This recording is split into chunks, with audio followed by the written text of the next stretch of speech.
नमस्कार, मैं ज्योतिषाचार्य संजीव और आप देख रहे हैं हमारा आज का कार्यक्रम कुंडली और आपका भाग्य। एक महत्वपूर्ण विषय को लेकर आज हम इस चर्चा में उपस्थित हुए हैं। पूर्व में ही विषय चल रहा है मंगल को लेकर, तो आज चलते हैं मंगल ग्रह के साथ जन्म कुंडली के 12वें भाव में। जैसा कि हम कुंडली के 12 भावों पर 12 परिस्थितियों पर ग्रहों का विचार करते हैं तो उसी श्रृंखला को आगे बढ़ाते हुए कुंडली का 12वां भाव मुख्य रूप से धन के अपव्यय, ऋण, दुराचरण, कलह, मुकदमा, अपयश आदि का विचार किया जाता है।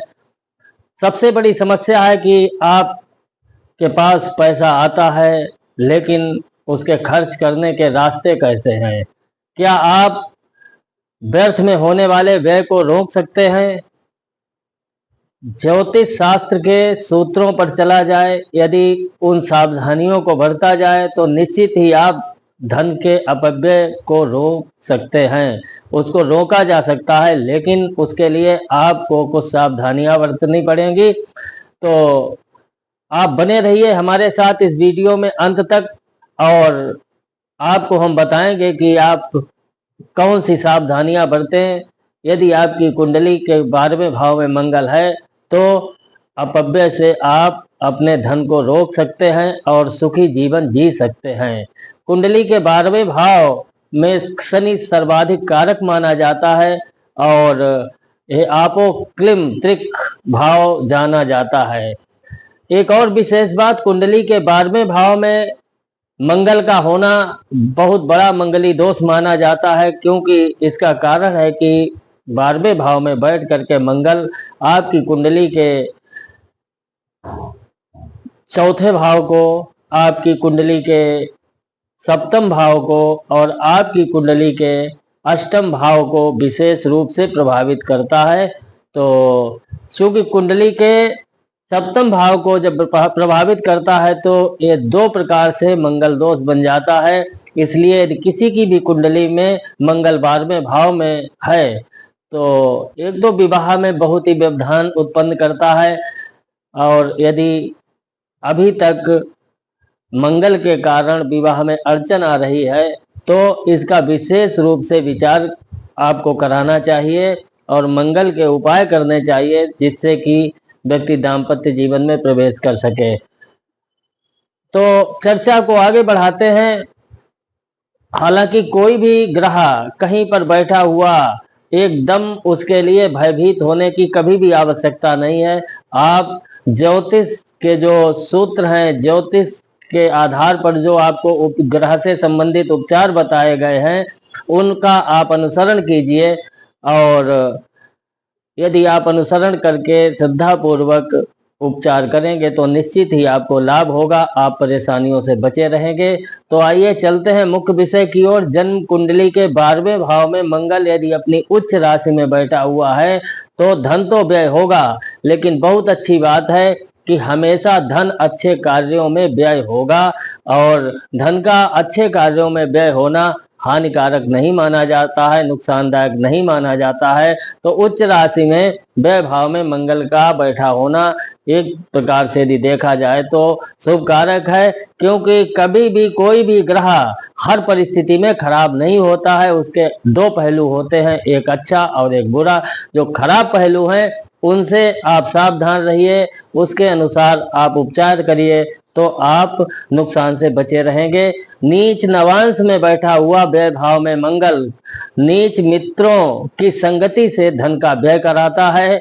तो यदि आपकी भी कुंडली में व्यय भाव में मंगल है और उच्च नवांश में है तो आप थोड़ा सावधान रहिए, ऐसे मित्रों का साथ मत कीजिए जिनकी आदतें खराब हो। शुभ नवांश में बैठा हुआ व कुंडली के 12वें भाव में मंगल बंधु बांधवों के कारण धन का अपव्यय कराने वाला होता है। उसके यानी कि बंधु बांधव ऐसे आचरण के होते हैं कि उनके कारण व्यक्ति को न चाहते हुए भी धन व्यय करना पड़ता है। स्थिति शुभ नहीं है।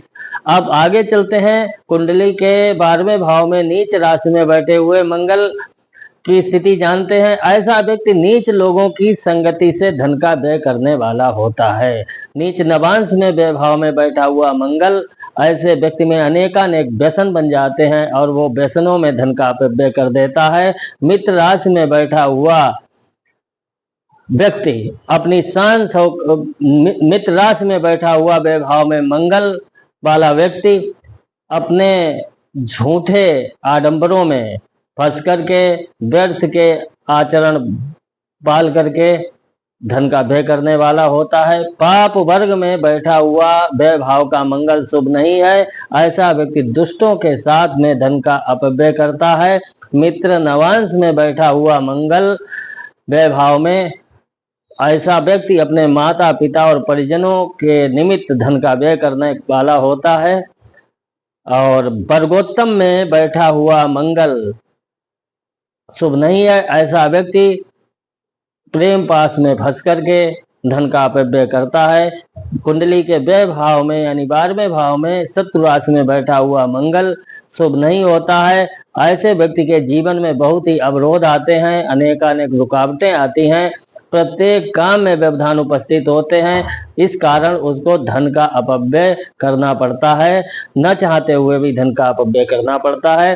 शत्रु नवांश में व्यय भाव में बैठा हुआ मंगल इस स्थिति में व्यक्ति को पशु पालने का बहुत ही शौक होता है और वो पशुपालन में अपने धन का व्यय करता है। कुछ तो पशु ऐसे होते हैं जो लाभदायक होते हैं, जैसे गाय भैंस आदि, जिनसे हमको कुछ प्राप्त होता है, लेकिन बहुत से पशु ऐसे भी हैं, हालांकि आज के समय में कुत्ते आदि पालने का फैशन हो गया है, तो उस परिस्थिति शत्रु नवांश में यदि मंगल व्यय भाव में बैठा हुआ है तो ऐसे व्यक्ति को पशु पालने का शौक होगा और उसमें अपने धन का अपव्यय करेगा। स्वराशि यानी अपनी ही मेष और वृश्चिक राशि में व्यय भाव में बैठा हुआ मंगल परिवार के कारण धन का व्यय कराने वाला होता है।